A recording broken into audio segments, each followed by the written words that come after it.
Hi, and welcome to another episode of Hot Takes with me, the Silver Fox, and all being well, this should be the last one of the day. Any big news story, I will come and do it, otherwise just be a flash video. And so I would take the opportunity here to say, do please hit the subscribe button. There's a lot happening this week. Obviously, we've got Cranky and Freeman both up before the COVID inquiry. You won't want to miss that, and any other kind of interesting news that happens in Scottish politics, plus also anything that's humorous I might throw up. Now, on the subject of the inquiry, Pete Wishart, it seems, is off his meds again. The antipsychotics just aren't cutting it anymore because he is in the delusional opinion that the whole of the UK COVID inquiry was set up purely to destroy the SNP. I don't think the SNP need much help with that. One only has to look to the things that they have done themselves. What he's objecting to is the fact that people are finding out what's happened. That's what he doesn't like. He doesn't like the fact that the truth is being uncovered and it will damage the SNP, but it certainly wasn't set up to do that. That is just a happy coincidence, and a fortunate one at that. Let's take a look to see why Pete Wishart needs to really sit down, relax, and be given a nice cup of tea until sanity is restored. Here goes. So, deluded MP Pete Wishart claims that the UK COVID inquiry criticism is part of a plot to bury the SNP. Yes, how dare you criticise the SNP for doing all these terrible things? How dare you blame us for all the excess deaths caused by our ineptitude, stupidity and politicising? And that's even before you get to the part where we were deliberately killing people. We don't like being criticised. Killing people's fine if we're doing it, apparently, according to Pete Wishart. The Perth and North Perthshire MP hit out at media coverage of the UK COVID inquiry, which has focused on deleted messages from key SNP figures like Nicola Sturgeon, John Swinney and Humza Yousaf. They don't like the truth coming out, and it really upsets his little sensibilities that people are finding out what a bunch they truly are. The veteran nationalist MP has been branded deluded after claiming that any UK COVID inquiry criticism of the SNP was part of a plot to bury the party. He's refused to accept any of the evidence which has been heard as part of the probe into the pandemic response in Scotland. So you're getting the likes of Liz Lloyd coming out and saying these things, and the actual WhatsApp messages being shown on the screen, and he won't accept it. He says, that's not the reality in which I choose to believe. The man needs to be taken quietly away with some men in white coats and put into a nice padded cell till he recovers. The man is obviously off his head. Key SNP figures such as Nicola Sturgeon and Humza Yousaf have been left humiliated by private WhatsApps that have been scrutinised, including the former First Minister making decisions about the virus on the application, despite claiming not to have done so, and therefore wiping her messages and with it her reputation.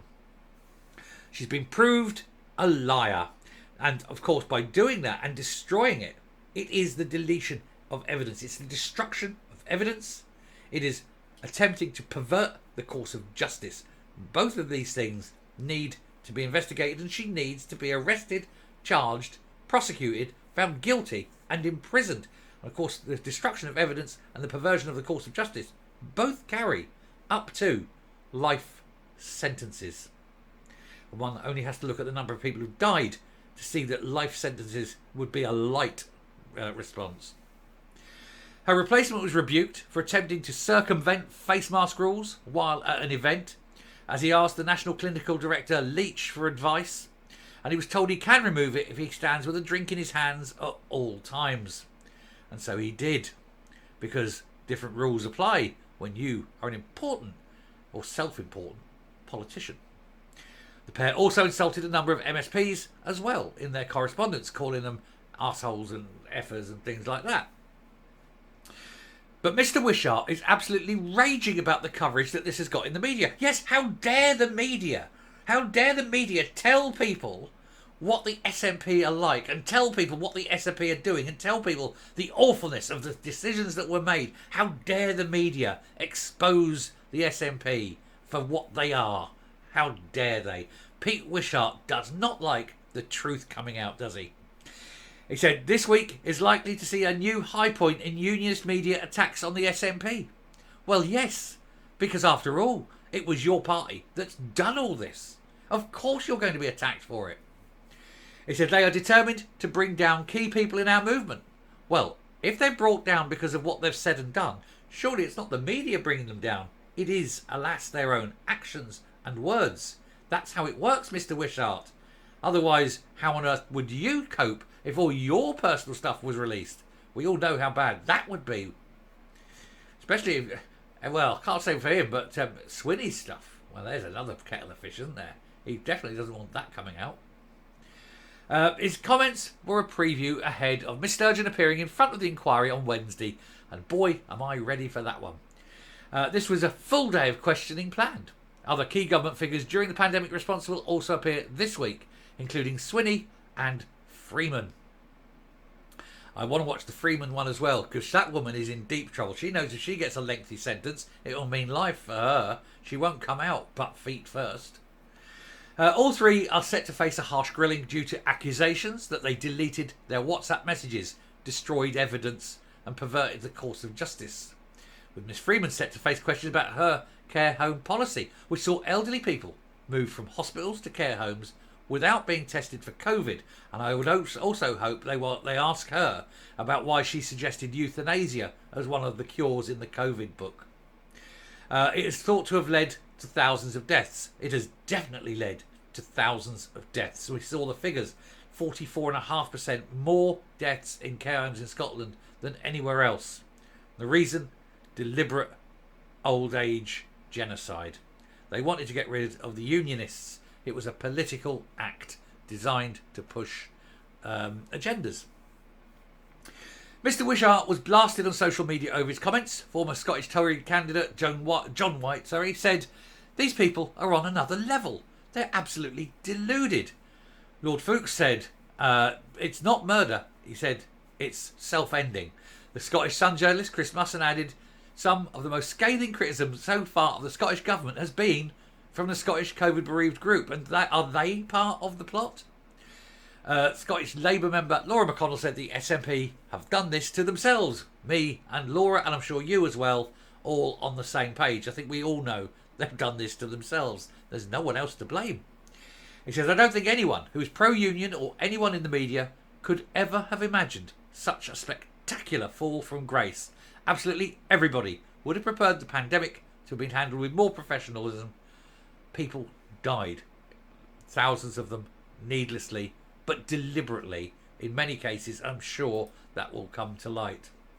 I personally believe, and of course I can say it by a personal belief, I can't make an accusation, clarifying I'm not making any accusation, but it is my personal belief, and I would not be surprised to find out if it was true, that Nicola Sturgeon, by her actions, deliberately decided to put these people's lives at risk by introducing COVID into care homes as a deliberate attempt to kill people for her own political aims. As I say, it's my opinion, it's not fact, but it wouldn't surprise me if that did come out.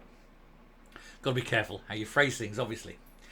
Wishart has been repeatedly tweeting about the UK Covid Iquiry, criticising the media for covering it. He says, "Let's just say it's not been our media's finest hour." Oh, it is. Oh, it really is, when they are publishing everything that's going on. Why does he not want the truth to come out? Why does he want everything the SNP's ever done to be covered up and smothered and hidden and locked away? It's because even he, Wishart, knows it's bad. He knows it's something to be ashamed of, and he cannot stand the idea of the truth ever coming out. Well, good. It is. Let's hope more of it comes out, and let's hope they retain, or they manage to get all these messages back, and then we'll start seeing a few knocks on doors early morning, big boys in boots, taking them away, put the old derbies on them, and off they go. And I'm coming up. The clock is ticking down, isn't it? The clock is going, and it's spelling the doom of Sturgeon, Freeman and Swinney. Which of them will crack? Will any of them crack? Maybe. Will one of them turn King's evidence? Will one of them say, "I want to stay out of jail, I'm willing to give you everything"? Who knows? I think the gloss has come off sturgeon. I think people are starting to talk. I think people will start to talk, and they will start to spill the beans, because beans need to be spilt. And these particular beans are going to put a lot of people into jail with any luck. Anyway, I shall stop there. Thank you very much for watching. Do please hit the subscribe button, ring that bell, leave a like, leave a comment, please share the video. Until next time, stay safe, stay well, and keep watching, because it's going to be cracking on Wednesday. Bye.